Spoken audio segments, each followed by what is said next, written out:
Jammu Kashmir assembly में आज कई सारे प्राइवेट मेंबर्स बिल आए और उसमें एक बिल वहीदुर रहमान परा का भी था जिन्होंने ज़मीन के हवाले से बिल लाया था, लेकिन वो बिल रिजेक्ट हुआ। महज 2 वोट इनको मिले और उसमें से एक इनकी अपनी पार्टी का था और दूसरा vote independent MLA Sheikh Khurshid का था।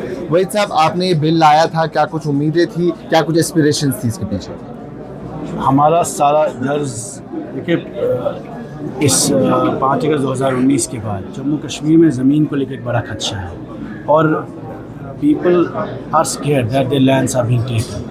तो हमने कोशिश की थी, जब हमने देखा बुलडोज़र राज पूरे मुल्क में चल रहा है और जब लोगों को गाश चराई शामलात पर नोटिसें आई 2 साल पहले, तो उस वक्त हर पार्टी ने वादा किया, प्रोटेस्ट किए और कहा कि हम लोगों को मालिकाना हुकूक देंगे जो गाश चराई और शामलात में रहते हैं 20 साल से। उसी खदशे को लेकर हमने 370 के कंसर्न्स को नज़र में रख के हमने एक बिल लाया था कि regularisation of property rights of people of Jammu and Kashmir, that the people who are living on state land, शामलात, गाश चराई में जो लोग रहते हैं 20 साल से, उनके अपने मकान पे रहने का हकूक़ मिले और उन्हें कागज़ मिले।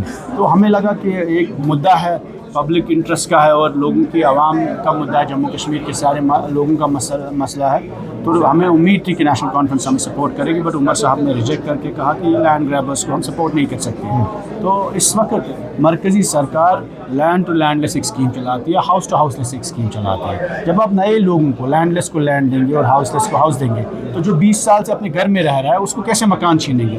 तो this was our concern that the people's property should be protected and the land security of the people of Jammu and Kashmir should be ensured by way of a legislation, but our bill was rejected unfortunately. वही साहब, इस पे उमर साहब ने assembly में ही address करते हुए आपको कहा कि आपके बिल में टाइम फ्रेम नहीं लिखा गया है और साथ ही हमारी बिल में क्लियरली है जो लोग 20 साल से एक जगह रह रहे हैं अपने मकान में, श्रीनगर में ऐसे 70% आबादी है जो स्टेट लैंड पे रहते हैं। तो हमने कहा बाहर इलीगल कॉलोनीज होते हैं, आप उसको रेगुलराइज करते हैं, तो हमने कहा जो अपने मकान में रह रहा है 20 साल से उसको आप मालिकाना हुकूक दीजिए। यानी इसमें टाइम फ्रेम 20 साल का है, क्योंकि वही चीज़ उस पर वहाँ डिस्कस की गई कि टाइम फ्रेम नहीं दिया गया है। अब कल को कोई जाके ज़मीन पे कब्जा करेगा और उसके बाद कहेगा, क्लेम करेगा कि मेरी ज़मीन स्टेट सब्जेक्ट है, डेमोसाइल है और 20 साल से वहाँ पे रह रहा है फ्रॉम 2 डिकेड्स। अब इस चीज़ को आगे किस तरीके से ले जाएंगे, क्योंकि फिलहाल तो असेंबली में ये रिजेक्ट हो चुकी है? I think it's an unfortunate move and we expected the government of the day to support it. We expected national conference to support it, but आपने देखा बीजेपी और नेशनल कॉन्फ्रेंस दोनों इसके अपोज में थे।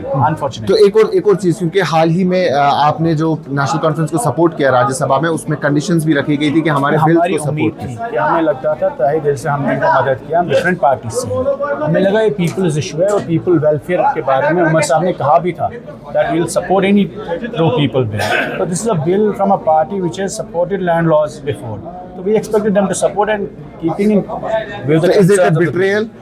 It is unfortunate betrayal to the people of Jammu and Kashmir। इनके manifesto में लिखा है कि हम लैंड सेफ्टी लोगों को देंगे, लैंड सिक्योरिटी, और आप इस वक्त देखिए लोग कितने परेशान होते हैं जब उनके घर के बाहर बुलडोजर लगता है। इनके घरों के बाहर खुद लगे थे। चलिए, thank you so much Waheed साहब।